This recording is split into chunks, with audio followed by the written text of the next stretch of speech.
नमस्कार, मी व्यंकट पनाळे। आता आपण आहोत आडीव चौकामध्ये। या आडीव चौकामध्ये पोलीस यंत्रणा खाजगी वाहनं पंढरपूरकडे जाऊ देत नाही। शेकडो वारकरी इथं उतरलेले आहेत आणि या महामंडळाच्या रिकाम्या जाणाऱ्या बसेस या प्रवाशांना घ्यायला तयार नाहीत। त्यामुळे प्रवाशांनी इथं आंदोलन केलेलं आहे। लोकाधिकार संघ या आंदोलनाचं नेतृत्व करीत आहे आणि या सर्व प्रवाशांना गाड्या आणून बसेसमध्ये बसवून आम्ही त्यांना पाठवत आहोत।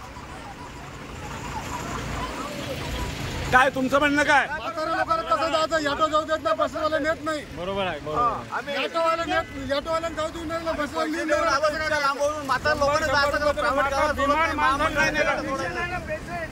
महाराष्ट्राचे मुख्यमंत्री देवेंद्रजी फडणवीस साहेब, आपण महाराष्ट्रातल्या वारकऱ्याची सेवा करत असताना हे वारकऱ्यांचे होत असलेले बेहाल हे आपण थांबवणार आहात की नाही? लोकाधिकार न्यूज, पंढरपूर।